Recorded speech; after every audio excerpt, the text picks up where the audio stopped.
8.74 gram of MnO2 bracket with HCl. What is the weight of the chlorine octet? तो पहले देखो reaction लिखते हैं मैंने MnO2 HCl प्लस MnCl2Cl. यहाँ पर रिएक्शन जो कंपेयर करना है MnO2 Cl2 1 मोल चूज 1 मोल.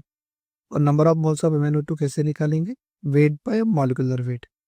तो 1 mole is equal to 1 mole, 0.1 mole equal to 0.1 mole. Number of moles of chlorine is equal to weight by gram molecular wait.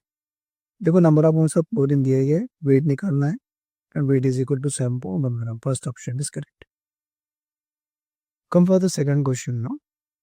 यहाँ देखिए आपको bond energy निकालनी है कार्बन और हाइड्रोजन की इन CH4 में. सब आपको ऊपर में डाटा दिया गया है. तो पहले फॉर्मेशन ऑफ CH4 कैसे लिखते हैं? 1 mole of carbon 1 mole of hydrogen की CH4 और बैलेंस कर दो. और जब ये बॉन्ड एनर्जी की बात करता है तो आप जानते हो delta H of the reaction should be equal to summation of the delta H of the reactant minus summation of the delta H of the product लिखते हैं. तो रिएक्टेंट माइनस प्रोडक्ट. अब यहाँ देखो delta H of the reactions आपको जो दिए that is -x. अब रिएक्टेंट में देखो आपको क्या दिया? कार्बन जिसकी सब्लिमेशन की वैल्यू और हाइड्रोजन इसमें 2 into bond energy of HH और minus of delta H of product. CH4 में CH के बॉन्ड कितने? 4 है. जैसे कि आप समझ सकते हो, देखो CH4 में 4 बॉन्ड आते हैं. तो 4 into CH bond that is a bond energy of CH. अब बस वैल्यूज डाल दो आपके यहाँ पे. -x is equal to sublimation की वैल्यू दी गई है that is y plus 2 into bond energy of HH minus 4 into bond energy of CH. Right. तो मैं यहाँ पर बॉन्ड एनर्जी ऑफ CH लिख दिया. आपको इससे सॉल्व किया तो आपको bond energy of CH is equal to जो वैल्यू आएंगे वो आएंगी दिस वन y प्लस देखो 2z माइनस से अगर इधर आ गया तो प्लस x हो जाता है और बाय 4 लगा. देखो मैं ब्रैकेट ओपन करके लिख रहा हूँ. -4 times of bond energy of CH. इधर आ गया तो प्लस हो जाता है y plus 2z plus x bond energy of CH equal to this value by 4. That is second option is correct. Now come for the third execution. यहाँ पे आपको transition दिया है मेड बाय इलेक्ट्रॉन या hydrogen रे और इसमें हम एनर्जी ऑर्डर निकालनी है.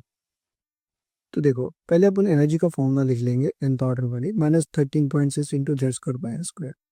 और चेंज ऑफ एनर्जी होती है 13.6 इंटू जेड स्क्वायर तो है और 1/n का -1/2 अब आपके पास देखो 4 सीरीज दी गई है लेमन बाल्मर वाटसन ब्रैकेट जिनकी n1 की वैल्यूज और n2 की वैल्यू मैंने लिख रहा हूँ according to the things. Second line of Balmer 4, third line of Paschen 6, fourth line of Brackett is equal to 8 और इनमें डेल्टा ई निकाल रहा हूँ फर्स्ट वाले की. देखो कैसे. तो अगर मेरे लेमन की बात करें तो मैं लिख रहा हूँ 1/12 माइनस 1/2 स्क्वायर. राइट. वैसे that is bond 13.6 into 3/4. B में देखो मैं निकाल रहा हूँ 13.6 into that is the second line of Balmer बोल रहा है. सो 1/4 माइनस 1/16 13.6 इंटू यहाँ भी आएगा आपको 3/16 एंड थर्ड वन निकालो that is the third line of partial में that is delta E is equal to 13.6 into अभी 1/3 स्क्वायर 9 1/6 स्क्वायर 36 सॉल्व किए तो आ जाएगा 3/36 3/36. ये भी सी का भी आ गया. एंड फोर्थ वन निकाल दो अपन दैट इज ए ब्रैकेट के लिए. यस. तो delta E is equal to 13.6 into 1/4 16 minus 1/64 यहाँ भी आ जाती है 3/64. सब में देखते वैल्यू कॉमन है 3/3 सबकी कॉमन. लेकिन देखो डिनोमिनेटर में वैल्यू बढ़ती जा रही है 4 16 64 एंड 36. और आपको ऑर्डर के हिसाब से बताना है which is having A correct order. Right. तो देखो हम करेक्ट ऑर्डर कैसे लगाएंगे जिसमें डिनोमिनेटर की वैल्यू जितनी ज़्यादा हो वैल्यू उतनी कम हो जाती है और डिनोमिनेटर की वैल्यू जितनी कम हो वैल्यू उतनी ज़्यादा हो जाती है. तो देखिए हमने यानी ये अरेंज कर दिया ए बी सी और डी को मैंने अरेंज कर दिया. अब आप बोलो सबसे ज़्यादा वैल्यू किसकी है? राइट. और Daniell cell select the correct variation of the E not cell with the time. अब ई नॉट सेल जो होते हैं ना वो हमेशा बी के साथ हो जाते हैं. किसके साथ? टाइम्स के साथ से.